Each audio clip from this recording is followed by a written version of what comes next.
My name is Frank Dalton, and people always ask me when I knew my marriage was dead. I tell them the truth, the short, sharp version that hits like a hammer. It was the night I recognized my wife's shoes, sticking out from under a strange man in the parking lot.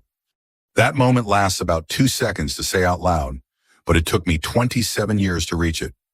I was walking across the lot behind Maple Ridge Apartments in Peoria, Illinois, just getting off a late maintenance shift. It was around 10:15 p.m., one of those chilly Midwestern nights where you can smell rain before it hits. The whole place was quiet except for the hum of the security lights and the distant buzz of traffic on War Memorial Drive. My knees hurt from crouching by conveyor belts earlier, and all I wanted was to get home, take my boots off, and sit with my old dog. But there it was, a silver Ford Edge parked, crooked engine off, windows fogged up. 2 pairs of legs inside tangled together. At first, I didn't think anything of it. Apartment parking lots see things they don't talk about. But then I saw the shoes.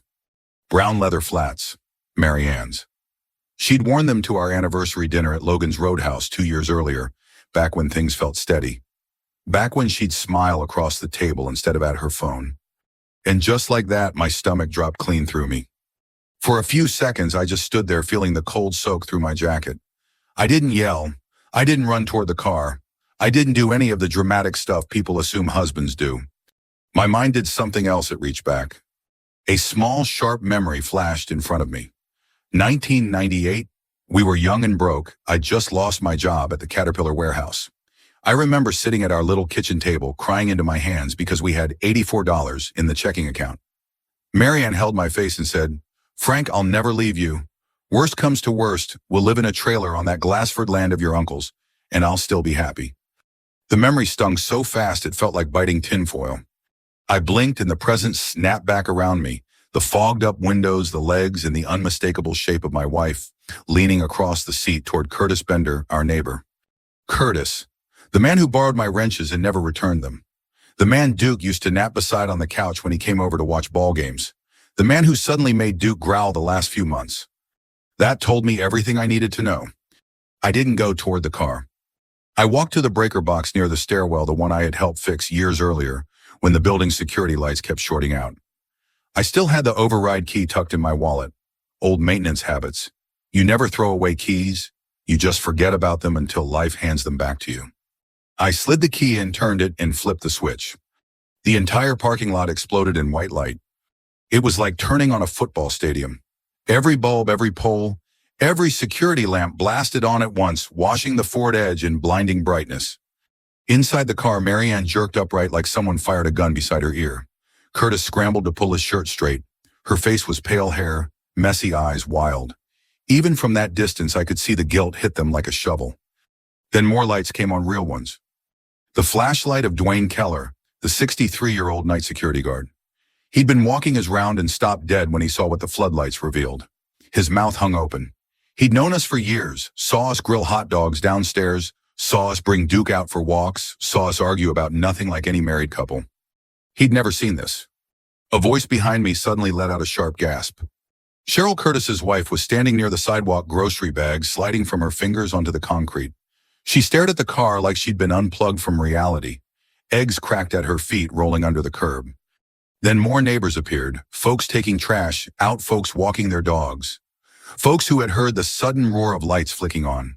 They stood there stunned, watching Curtis and Mary Ann sit in the middle of the white glow, with nowhere to hide, not even each other. And through all that, I didn't say a word. I just stepped back, hands in my jacket pockets, heart slow and heavy. My dog Duke was barking from our balcony, this low, panicked bark I'd never heard from him before. He knew something in his world had broken. Mary Ann opened the car door and called my name, voice shaking, saying something about just talking, and it's not what it looks like. Curtis tried to duck behind the door, like he was invisible. But I didn't answer. I didn't walk closer. I didn't look away. I simply looked at her for one clean, final moment, the woman I thought I knew. And then I turned around and walked back into the building, letting the door close behind me. I didn't know what was coming next. I didn't know how deep the betrayal went. I didn't know my dog would end up owning 42 acres of land before it was all over. What I did know was this. That night under the floodlights wasn't the whole story. It was just the beginning. The morning after the floodlights, my apartment felt like a stranger's place, quiet, stale, and full of things I suddenly didn't recognize. I made coffee the way I always did, but it tasted different. Or maybe I was different. Duke lay by the front door, head on his paws, refusing to look at me. He'd waited there all night after Marianne didn't come home. He wasn't the only one waiting. My phone buzzed 5 times before 9 a.m. 3 from Marianne, 2 from Curtis. None worth reading. I didn't answer. I didn't need to. The truth was still sitting under those floodlights. I walked into the bedroom to gather some of Marianne's things, mostly because I didn't want to stare at them anymore. I opened her dresser drawer. Everything looked normal: folded sweaters, stray receipts, perfume bottles. But the moment I reached into the top left corner, my fingers froze. Something was missing. A photograph. The photograph. A 1978 picture of me and my Uncle Henry, the man who left me those 42 acres in Glassford. The photo was taken at a 4th of July picnic, him wearing that beaten-up John Deere cap, me holding a sparkler and laughing like I didn't have a worry in the world. I kept that photo tucked under Marianne's sweaters for 27 years. She used to joke that it was the only thing I'd ever hidden from her. Now it was gone. My throat tightened. It wasn't the affair that broke something in me. It was the missing picture. Because Marianne would never ever take that photo unless she needed it. I shut the drawer slowly and sat on the edge of the bed, staring at the worn-out carpet. Duke patted over and rested his head on my knee, letting out a soft whine. "I know, buddy," I whispered. "I know." By 10:30 a.m., I'd made up my mind. I drove to Peoria Federal Credit Union, the one on North Allen Road where Marianne and I always banked. I asked for Wendy, a teller who'd known us for years. She smiled politely when she saw me. Then her face shifted when she looked at her computer screen. "Frank, did Marianne talk to you about yesterday?" "No," I said. "What happened?" Wendy lowered her voice. "She tried withdrawing $12,700 all at once." My ears rang. She said it was for a family emergency, but when I asked her to confirm joint consent, she got irritated. She left before we could process anything. 12,700, not 13,000, not 14, just under the IRS reporting threshold.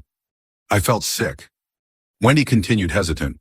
She also asked if withdrawals under that amount get reported automatically. "I thought you two were planning something." I laughed once, dry bitter. No, we weren't. By noon, I was sitting in the cramped office of Rebecca Sutter, an old-school attorney who practiced near the Peoria County Courthouse. She'd helped me settle Uncle Henry's estate years ago. Rebecca listened to everything: the affair, the floodlights, the shoes, the missing photo, the attempted bank withdrawal. She didn't interrupt once. When I finished, she sighed, took off her glasses and slid a file across the desk. "I wasn't going to show you this unless it became necessary," she said. "It's necessary now."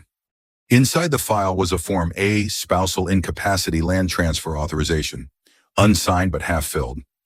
My eyes moved down the page and froze.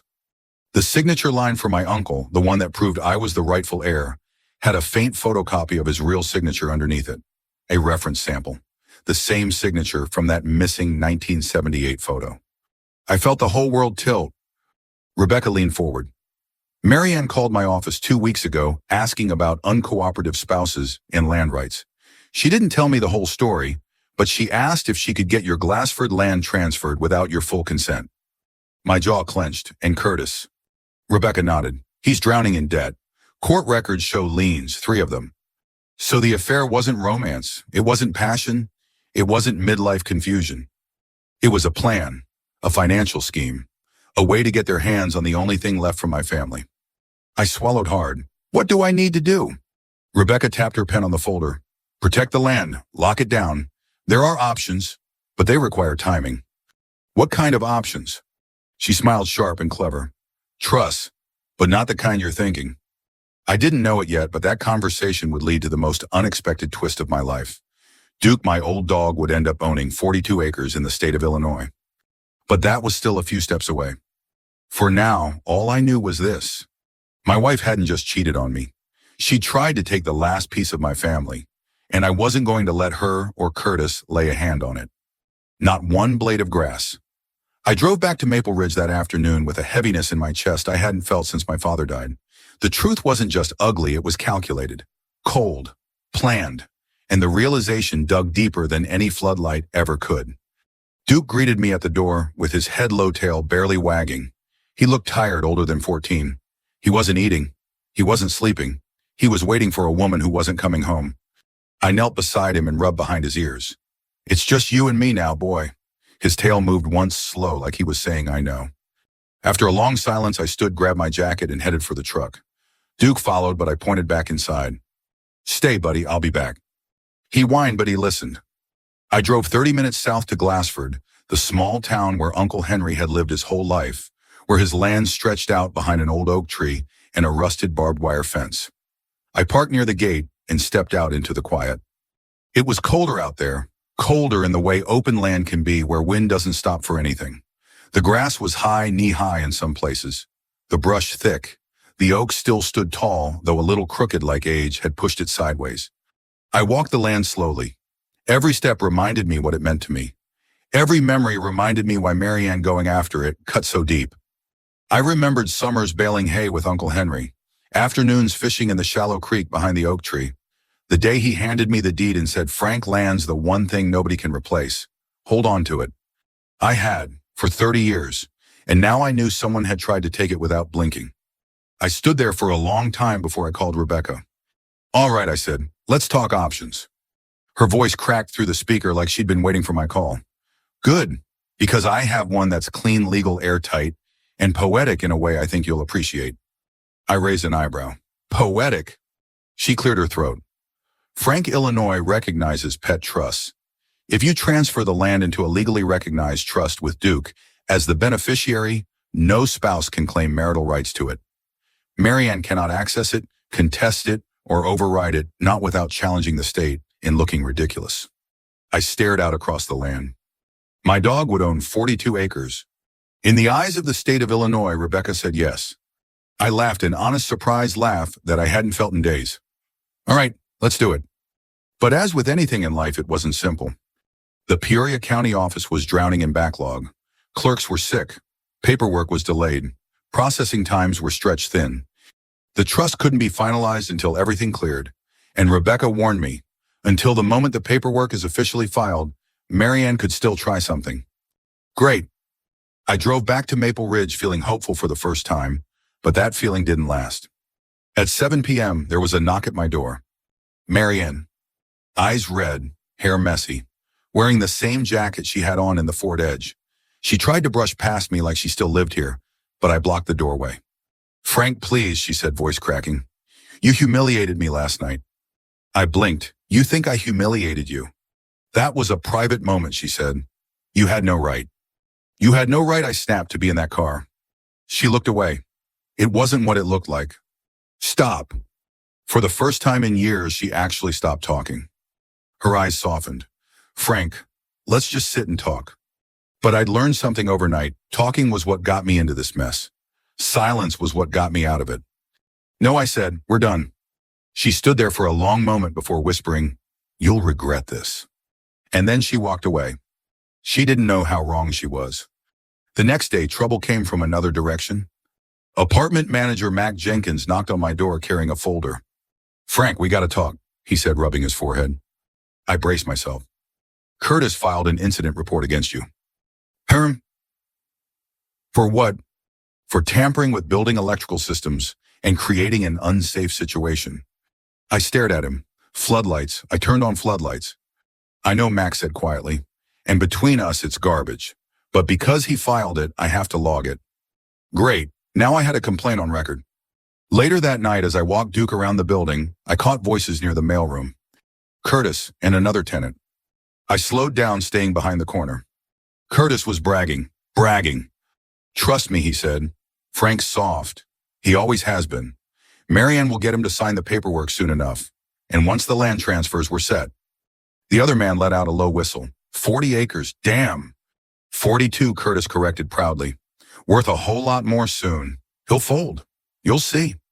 In that moment, every trace of doubt, hesitation, sadness burned right off me. I walked away with Duke at my side, my hand resting on his head.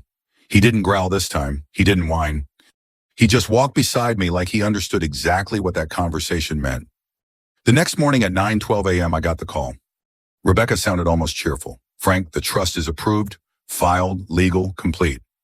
I closed my eyes. In the eyes of the state of Illinois, she said, Duke now owns 42 acres of land. I smiled slow and steady. Thank you. But my revenge wasn't finished, not even close, because there was still the matter of what came next. And I knew exactly where it would happen. I knew exactly where it had to happen. VFW Post 2602 on a Friday night during their weekly fish fry. If you've never been inside a VFW Post on a Friday, let me paint you a picture. The smell of fried cod and tartar sauce drifting through the air, cheap beer in plastic cups, country music just loud enough to keep the room alive, retirees in ball caps covered with pins, old friends arguing about the Bears, widows laughing at tables covered in paper placemats. It's a sacred kind of place, one where people remember who you were before life beat you up a little. And that night it was packed. I got there early. I didn't want any grand entrance. I wanted to sit like always at the small two-person table in the corner where Marianne and I used to split a basket of onion rings after church. I kept my coat on and ordered coffee instead of a beer. Something about the bitterness helped me stay steady. Dwayne Keller, the security guard, arrived a few minutes later. He nodded at me from across the room, silent, supportive, still wearing his maple brown security jacket like armor. Cheryl Bender Curtis's wife came in next. She wasn't dressed up. She didn't have to be. She sat at the bar alone, hands wrapped around a Diet Coke, staring at nothing.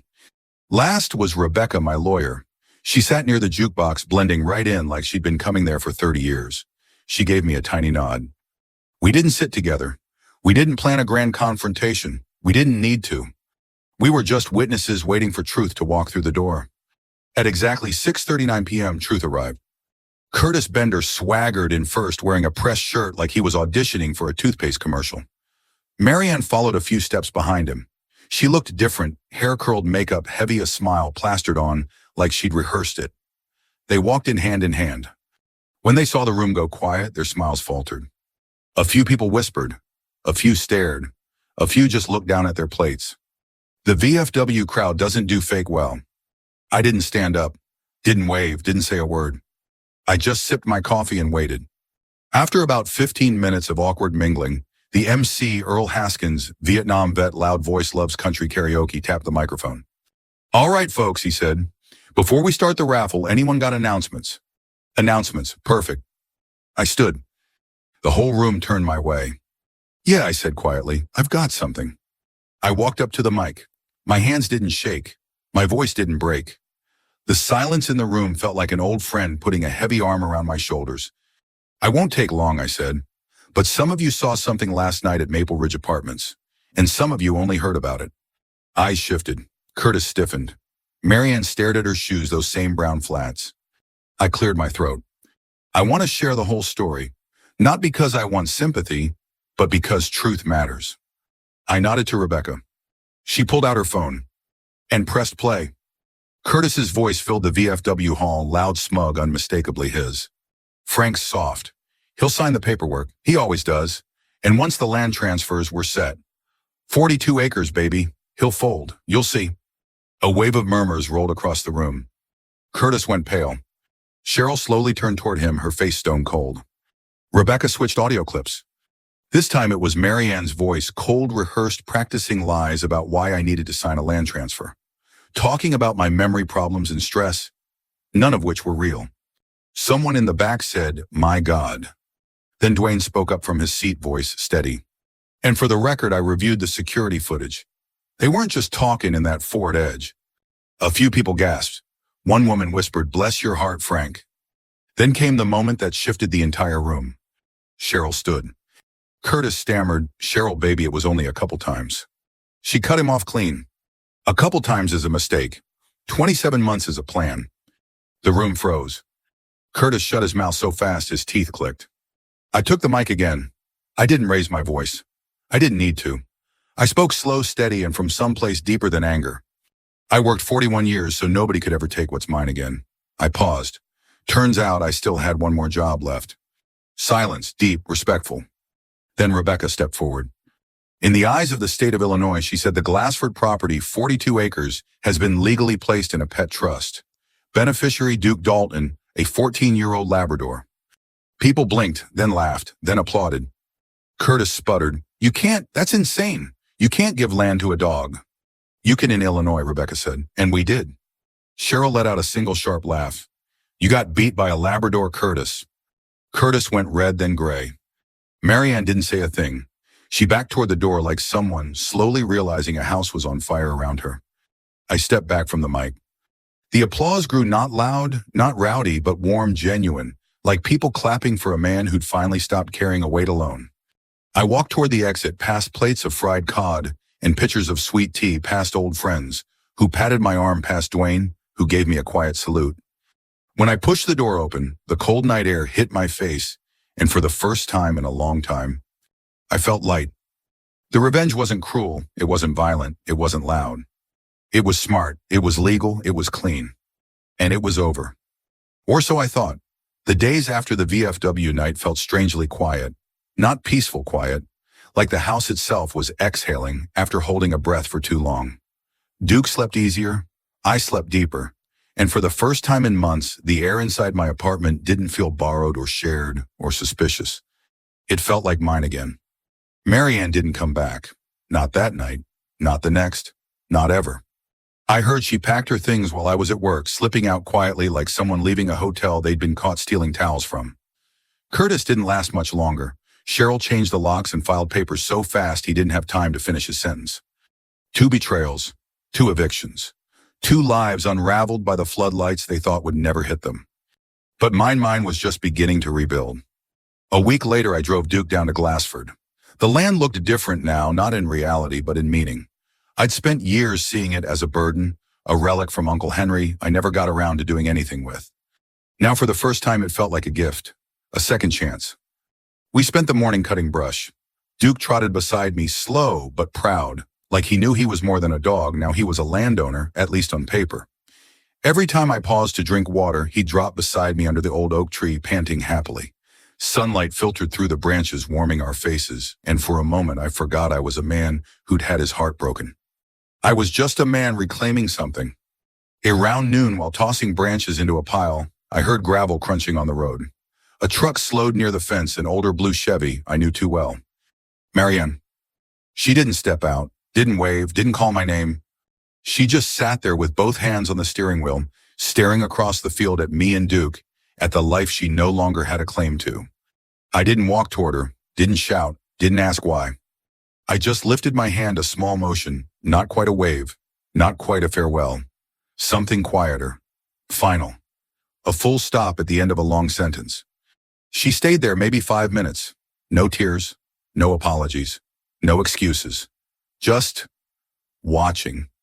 And then she put the truck in gear, turned around and drove off down the long country road without looking back. Duke lifted his head, ears perked, then gave a single solid thump of his tail against the ground. It was funny how a single tail thump from an old dog could feel more comforting than any words from a person, but it did. That one motion felt like the world saying, "You did all right, Frank.